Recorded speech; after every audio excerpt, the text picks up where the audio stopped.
Hello नमस्कार मैत्रिणींनो, the Mangal stitching या चॅनलमध्ये तुम्हा सर्वांचं पुन्हा एकदा स्वागत आहे. मैत्रिणींनो, आज मी तुम्हाला इथे बॅक साईडला बोटनेक आणि फ्रंट साईडला डीपनेक अशा पद्धतीने बोटनेक ब्लाऊजची कटिंग आणि स्टिचिंग दाखवणार आहे, जे की समोरच्या साईडने प्रिन्स कट सुद्धा असणार आहे. इथे आपलं 30 साईजचं ब्लाऊज कटिंग असणार आहे, त्यामुळे तुम्ही व्हिडिओ शेवटपर्यंत नक्की बघायचा आहे.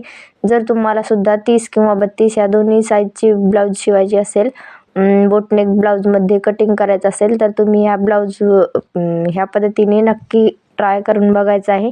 एकदम ब्लाऊज आपलं परफेक्ट बसणार आहे. चला तर मग व्हिडिओला सुरुवात करूया. सर्वात आधी तर मैत्रिणींनो, आपल्याला छातीच्या घडीनुसार एक फोल्ड करून घ्यायचं आहे. तुमची जे काही छाती असेल त्यानुसार तुम्ही इथे घडी फोल्ड करून घ्यायचं आहे. इथे आपला बॅक पार्ट निघून जाईल आणि त्यामध्ये आपल्याला जे काही उंची असेल ती घ्यायची आहे. त्यामध्ये 1 इंच प्लस करायचं आहे.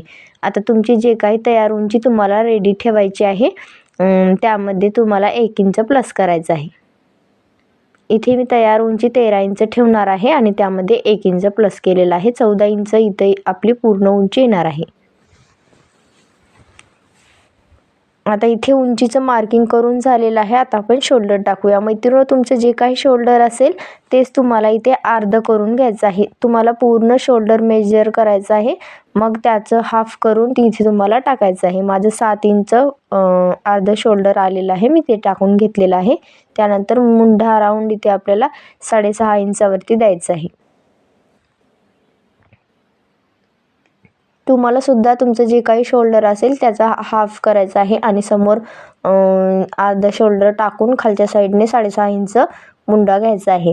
तुम्ही 32 साईजपर्यंत हे मेजरमेंट वापरू शकता. एकदम परफेक्ट असं आपलं बोटनेकचं ब्लाऊज तयार होणार आहे. कुठेही बिघडणार नाही आहे, कुठेही खेचल्यासारखं वगैरे होणार नाही. आता इथे आपल्याला काय करायचं आहे, छातीचा चौथा भाग टाकायचा आहे आणि अर्धा इंच लूजिंग टाकायची आहे, जेणेकरून जे पाठीमागं आपल्याला खेचल्यासारखं होईल ना, ते इथे लूजिंग टाकल्यामुळं होणार नाही.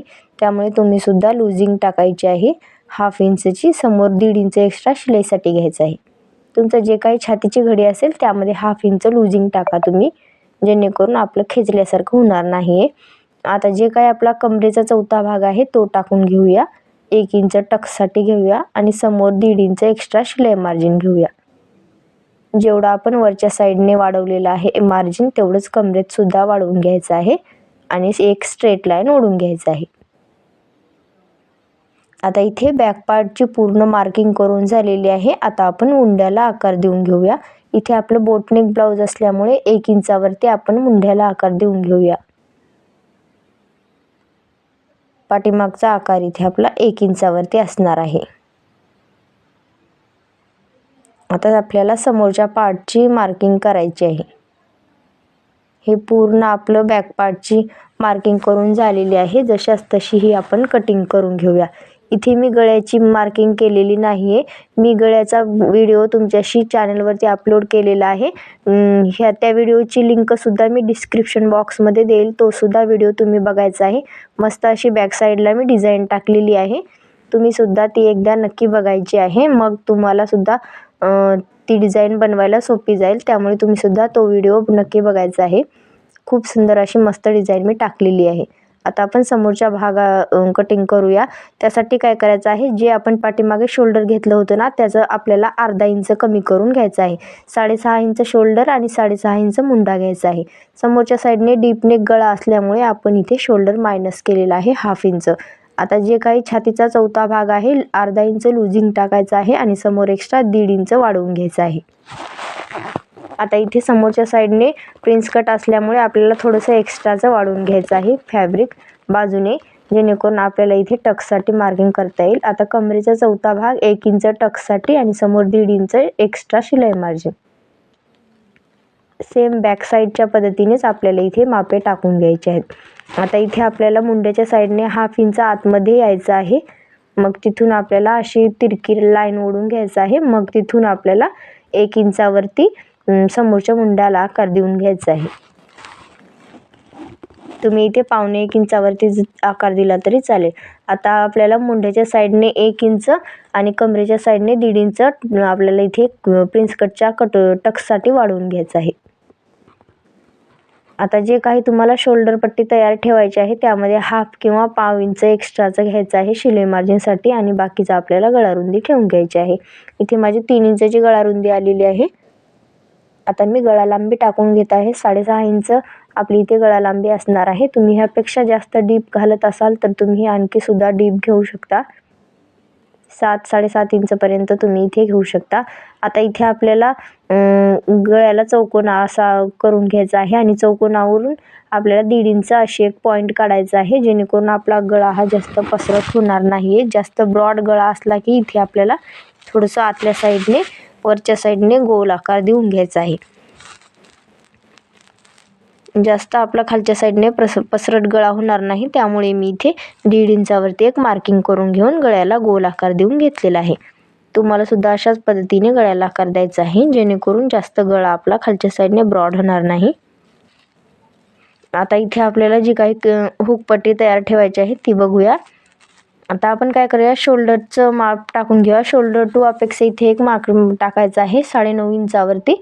त्यानंतर 4 इंच आडवा टक्स टाकायचा आहे. खालच्या साईडने 1/2 इंच मायनस करून 3.5 इंचावरती एक खालच्या साईडने टक्स टाकायचे आहे. आता हे दोन्ही पॉईंट आपल्याला टक्सचे जोडून घ्यायचे आहेत. वरच्या साईडने 4 इंच आणि खालच्या साईडने आपल्याला इथे 3.5 इंच, अर्धा इंच मायनस करून खालच्या साईडने 2 पॉईंट टाकायचे आहे आणि तिथून एक स्ट्रेट लाईन ओढायची आहे. आता जेवढं आपण बाजूने एक्स्ट्राचं वाढवलेलं आहे 1.5 इंच तेवढंच घेऊया. वरती 2 इंच घेऊया. मग तिथून आपण प्रिन्स कटला गोल असा आकार देऊन घेऊया. अशा पद्धतीने कर्व आकार इथे देऊन घ्यायचा आहे.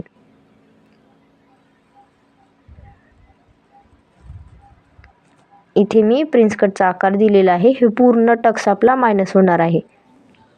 आता इथे हुक पट्टी आपल्याला जेवढी तयार ठेवायची आहे तुमच्या आवडीप्रमाणे तुम्ही इथे तयार ठेवू शकता. मला इथे 7 इंचची हुक पट्टी तयार ठेवायची आहे, त्याचप्रमाणे मी इथे ठेवून घेत आहे आणि बाकीचं मायनस करून टाकत आहे. आता बाजूने सुद्धा अर्धा इंच वाढवलेलं फक्त ते आपल्याला टक्समध्येच ठेवायचं आहे आणि बाजूने पूर्ण मायनस करून टाकायचं आहे. इथे आपली प्रिन्स कटची आणि बाजूची साईडची कटिंग करून झालेली आहे. आता आपण ब्लाऊज हे पूर्ण स्टिचिंगसाठी घेऊया. बॅक पार्टची स्टिचिंग कटिंग मी तुमच्याशी शेअर केलेली आहे. तो व्हिडिओ तुमच्याशी डिस्क्रिप्शन बॉक्समध्ये लिंक देईल, तुम्ही तो बघायचा आहे. आता इथे आपल्याला राईट साईडवरती नाही, आपल्याला उलट्या साईडवरती मेन फॅब्रिकच्या उलट्या साईडवरती हे अस्तर ठेवायचं आहे आणि मगच स्टिचिंगला घ्यायचं. अशा प्रकारे समोरासमोर पार्ट ठेवून घ्यायचा आहे, मग आपल्याला स्टिचिंग करून घ्यायचं आहे. हे पार्ट आपल्याला लक्षात ठेवायचं आहे की उलट्या साईडवरती ठेवून जोडायचं आहे. सरळ जोडायचे आहेत.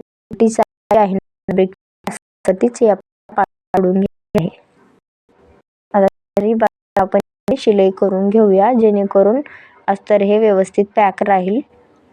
त्यामुळे चारही बाजूने आपण शिलाई करून घेऊया. आता जे साईडचं एक्स्ट्राचं कापड असेल ते सुद्धा इथे आपण लगेचच कट करून घेत जाऊया, जेणेकरून पुन्हा पुन्हा आपल्याला हे फॅब्रिक हातात घ्यायची गरज नाही. त्यामुळे आपण लगेचच इथे कट करून घेत जाऊया. आता दुसरा सुद्धा पार्ट आपल्याला सेम ह्याच पद्धतीने तयार करून घ्यायचा आहे. मी दुसरा सुद्धा पार्ट तयार केलेला आहे. आता इथे आपल्याला साईड पार्ट कटोरीचा जोडायचा आहे. त्यासाठी आता इथे आपल्याला काय करायचं आहे, जी सरळ साईड आहे ना त्यावरती हे अस्तर ठेवून घ्यायचं आहे, जेणेकरून आपल्याला गळ्याला गोट वगैरे लावण्याची गरज नाही. जर तुम्हाला गळ्याला गोट लावायचा असेल तर तुम्ही हे अस्तरचं फॅब्रिक आहे ना ते खालच्या साईडने ठेवायचं आहे. मेन फॅब्रिक आहे ना त्याच्या उलट्या साईडवरती ठेवून घेऊन तुम्हाला इथे स्टिच करायचं आहे. मी इथे सरळ साईडवरती ठेवून घेतलेलं आहे.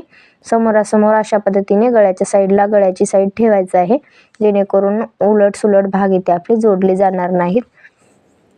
आता हे राईट साईडवरती पार्ट ठेवायचा आहे आणि फक्त गळ्याच्या साईडने आपल्याला इथे शिलाई करून घ्यायचं आहे.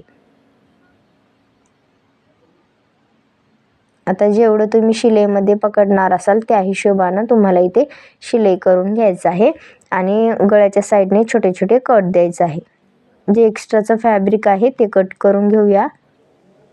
आता गळ्यावरती छोटे छोटे क्रॉस असे कट देऊया. इथे आपल्याला शिलाईला कट करायचं नाही आहे, फक्त गळ्याच्या साईडने जे एक्स्ट्राचं फॅब्रिक आहे त्याच्यावरतीच कटिंग ठेवायची आहे. आता वरून दाब शिलाई देऊन घेऊया, जेणेकरून हे अस्तर खालच्या साईडने व्यवस्थित असं पलटल्या जाईल. त्यामुळे आपण वरून सुद्धा एक दाब टीप देऊन घेऊया. मग आता हे खालच्या साईडने पूर्ण पलटून घेऊया. तुम्ही इथे प्रेस जरी केली तरी चालेल. मी इथे दाबची शिलाई करून घेत आहे. वरच्या साईडने एक शिलाई करून घेऊया.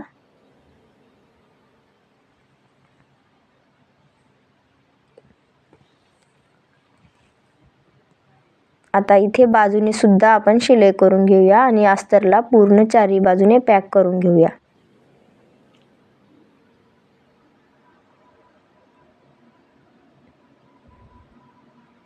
जे काही एक्स्ट्राचं वगैरे असेल ते इथे आपण कट करून घेऊया.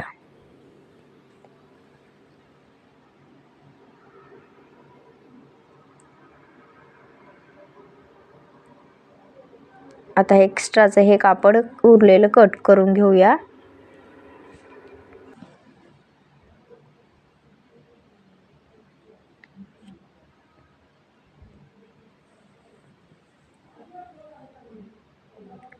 आता सेम ह्याच पद्धतीने आपण दुसरा सुद्धा पार्ट तयार करून घ्यायचा आहे. मी इथे दुसरा सुद्धा पार्ट ह्याच पद्धतीने तयार करून घेतलेला आहे. गळ्याच्या साईडने सुद्धा मी एकदम फिनिशिंगनी शिलाई करून घेतलेली आहे. तुम्हाला जर गोट लावायचा असेल तर तुम्ही आता इथे लावू शकता. मी इथे गोट लावलेला नाही आहे. आता ही जी कटोरीची पार्ट आहेत ना ते आपल्याला अशा प्रकारे सरळ ठेवायचे आहेत आणि स्टिचिंग करून घ्यायचं आहे. आता मेन फॅब्रिकवरती जी आपली राईट साईड ठेवायची आहे आणि मग आपल्याला स्टिचिंग करायचं आहे.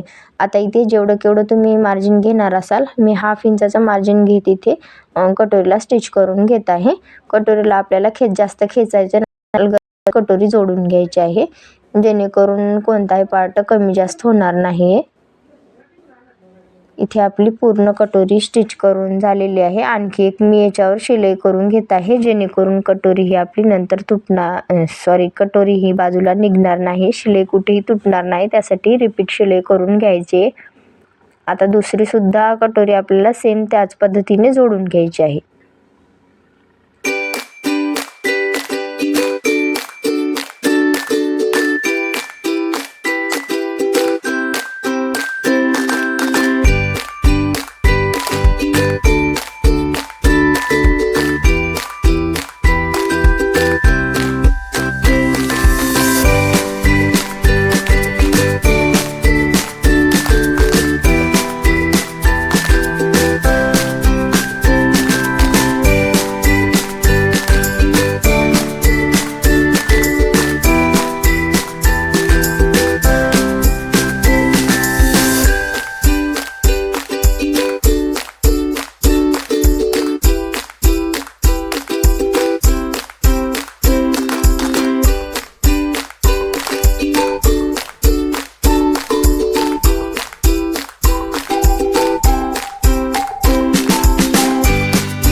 मैत्रिणींनो, व्हिडिओ कसा वाटला हे कमेंटमध्ये नक्की सांगा. व्हिडिओमध्ये जे काही अडचणी असतील तर मला कमेंट करून नक्की विचारा. मी तुमच्या कमेंट्सचे नक्की रिप्लाय देईल.